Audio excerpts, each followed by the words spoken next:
And I have 10 fingers on my hands, right? This is kind of fun to do, fun to learn, and it's fun to share with the younger set. It helps them remember the commandments. So 10 fingers, 10 commandments. This is how I remember them, right? First commandment, got one finger. It's pointing up. There's only one God. You shall have no other gods before you. That's how I remember that, right? One God. Second, I think of scissors. You shall not make for yourself a graven image. You shall not fashion an idol, right? So scissors. 3, this looks like the letter W. Reminds me of my words. No bad words about God. Don't take the word or the name of the Lord in vain. 4, I think of 4 people getting in a 4-door car with 4 wheels, going to church on Sunday. Remember the Sabbath to keep it holy. 5, well, this is a good one. 5, put my hands together. Yes, sir, yes, ma'am. Honor your father and mother. 6, okay, this one gets a little violent. 6, you shall not kill. 7, you got a bunch of people over here, think about the world, doing their own thing, right? You got 2 people over here who are committed to each other. So you can think of a couple married, not married, do not commit adultery, or maybe the letter V, virginity, purity, do not commit adultery. That's how I remember that. 8, this one gets a little violent again, because in some countries, if you steal, you get a finger or 2 cut off. I don't know if it's still that way, but I've heard that in the past. So that's how I remember, you shall not steal. 9, you got 9 people all saying one thing, and you got this guy over here saying, no, I didn't. Denying, right? Do not lie, or do not bear false witness. And 10, gimme, gimme, gimme. Do not covet, right? Do not covet. So that's how I remember the 10 commandments. It's really helpful because I can say, okay, what's the 7th commandment? And I think, oh yeah, do not commit adultery. What's the 3rd commandment? Oh, words. Okay, no bad words about God. And it helps me remember them, all 10, and even in order. Isn't that fun? What does this have to do with today's gospel? Well, Moses started out talking about the 10 commandments. So we can go there. We don't just have to stay in the gospel. But before turning to the gospel, this is where I want to start. And I want to offer a couple remarks on Exodus, kind of the bigger context, before we get to the gospel, because I think there's some good parallels there. So Moses went up on Mount Sinai, and he encountered God. He had recently been called to be the leader to free God's people from oppression, the oppressive hand of Pharaoh. So this was new to this nation of Israel. They had been freed from the oppression of Pharaoh. They were walking around, wandering in the wilderness, groping as if blind, not knowing a way forward. This is the context of Moses going up on Mount Sinai. So as such, they were a new society in need of new rules. They had questions about religious worship, but also questions about living in close contact with one another, living in community. And then you notice, I want you to notice Moses' message at the end. After the 10 Commandments, Moses says this, do not be afraid, for God has come only to test you and to put the fear of him upon you so that you do not sin. The people said, oh, you speak to us, not God, we're scared. And Moses says, do not be afraid. But then he kind of turns it around and says, but fear God. Be afraid of God. Do not be afraid. Oh yeah, but be afraid a little bit. Be afraid of God. Okay. So now we come over to today's gospel. There's some interesting parallels. Jesus, like Moses, is seeking to free people from oppression. This new Jesus movement is also new, like Moses' movement was new. And as such, his followers feel like they're kind of groping. They're wandering in the wilderness. Not sure of a way forward. There are many questions that come to the surface. How do we worship together? How do we live together? And while this isn't specifically said in today's gospel, it is a part of Jesus' overall message. He shares, do not be afraid. Similar message to Moses' but Jesus leaves it there. Do not be afraid. Well, actually, he says something else. I'll get to that. But unlike in Moses' day, now it's not a political oppression the people are facing, but it's more of a spiritual oppression. And ironically, it's an oppression brought on them by the very followers of Moses, the very agent of freedom we had just witnessed. Back then, under Moses, the people wandered a little while longer. They forged a path ahead, not knowing where God would lead. Their place of worship, think about this, it was a tabernacle. It was a big tent of worship. It was flexible. In a day's notice, they could pack it up and move it somewhere else. But now, the corporate place of worship in Jesus' day is a fixed and permanent, inflexible temple. Interesting. The message under Moses was to fear God and obey his commandments, all 10 of them, 10 commandments. But by this time, the Jewish leaders of Jesus' day declare that there aren't just 10, there's 613. Now the people are called on not just to fear God, but also to fear those upon whom God's special authority rests, namely the Jewish leaders, the temple leaders. And so, like Moses, Jesus comes along and upsets the status quo. He enters Jerusalem on a colt of a donkey amid shouts and praise. He goes to the temple courts. He overturns tables. And then he tells us pesky parables that kind of impugn the religious leaders. And oh my goodness, he suggests it's actually not 613 commandments. It's not even 10, but one. One commandment really with 2 variations. Love. Do not be afraid, he says, like Moses. But unlike Moses, it's not, do not be afraid, but fear God anyway. It's do not be afraid. Instead, love. Love God. Love your neighbor.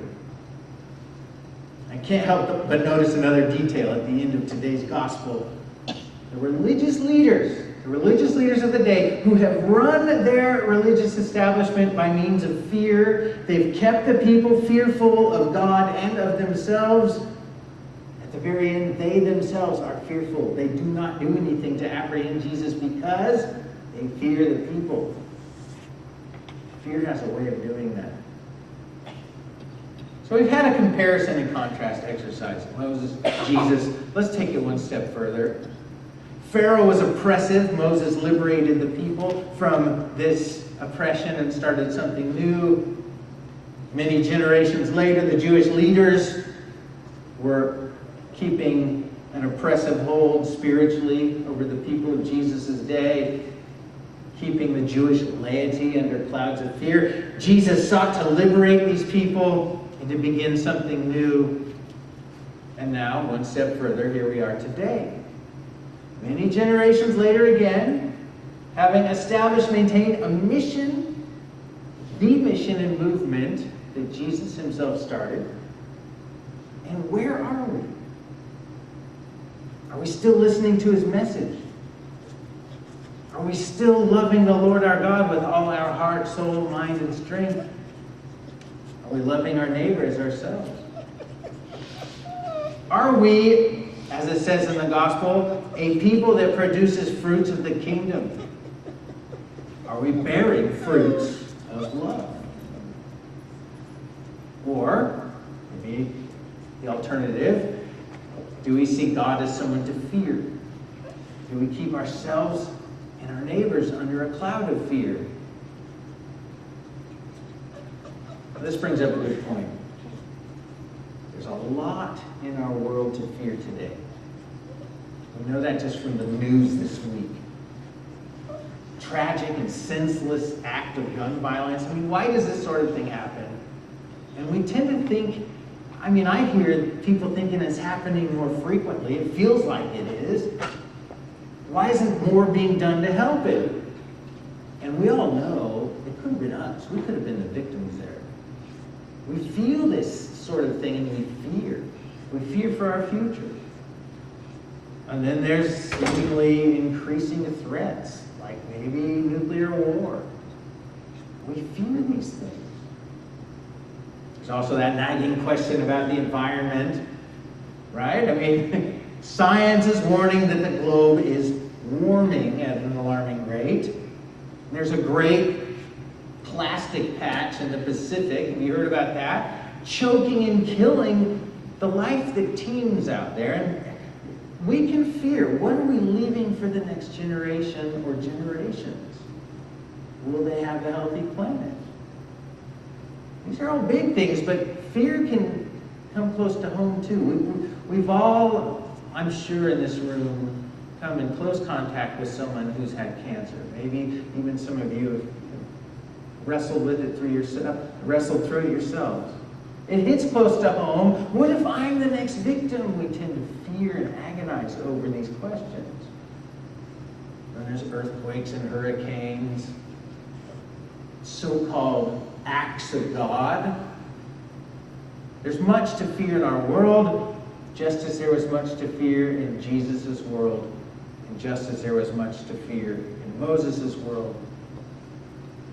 Just a quick observation, though. Maybe this is where Jesus is coming from. Fear is always hypothetical. You thought about that? If we take cancer for an example, someone who's diagnosed with cancer, well, the fear has to do with questions about what's to come. What will radiation do to me? Will I die? Who will care for my family? These kinds of questions. But in the moment, the reality of the moment, that kind of fixes our focus on the facts, what's happening right now. The reality is you have cancer. Fear is not found in the present knowledge of that reality. Okay, I have it. What am I doing in this moment to deal with it? The fear is really in the unknown. What's coming? I don't know. Fear is always hypothetical. We hear about terrible crimes of humanity or supernatural disasters or ravenous diseases. We find ourselves afraid, but really only of the possibilities of what may happen.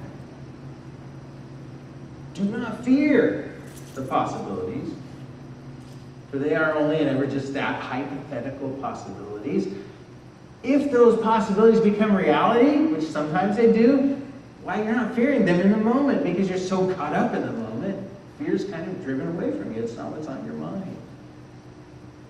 To live under fear, it doesn't matter whether this is like human-sourced or divine, acts of God. If we are living under fear, we're living under a kind of oppression. Jesus came to free us from oppression. Maybe that's partly what Jesus is getting at. But have I just taken us down a rabbit trail? This parable calls us to bear fruit. That's what the landowner is talking about, right? The landowner is calling people to tend and keep the shepherd or the vineyard, people who are bearing fruit already, those who are demonstrating the fruit of the Spirit or the fruits of love, those who are walking in love as Christ loved us. That's how the parable ends. Bearing fruit's the point of the parable. So what does fear have to do with it? I think it's how we bear the fruit. Jesus delivered his parable directly to the religious leaders of his day. For our day, just like then, this is a message, at least in part, to church leaders. The religious leaders of Jesus' day were running an established organization, but they were running it by means of fear, not by means of love. This is where it comes together. They bore some fruit, sure, but it was a little bit, and it was sour, and it was difficult, like 613 times more difficult than it needed to be. Fear proved a blight on their harvest. Part of Jesus' mission was to change this, to take the religious leadership out of the hands of those who led and controlled by fear, and actually put it into the hands of those who would lead as servants by means of love and thereby bear truckloads of good and tasty and productive fruit. It's a message for today's church leaders. And so as a leader of today's church, I want you to know I am committed to lead by love, not fear, and thus bear fruits of love, not fear. But at the same time, it's also a message for the church at large. The church as a whole, bishops, priests, deacons, and laity. Who else is going to be offering spiritual leadership to the world in our day and age? Jesus' message is to all of us. But I think particularly to the corporate body we call St. Thomas. Because in and around Temecula Valley, and in fact throughout the world, in this day that's characterized by fear, Jesus calls us to fear not, but to bear fruits of love. Amen. Amen.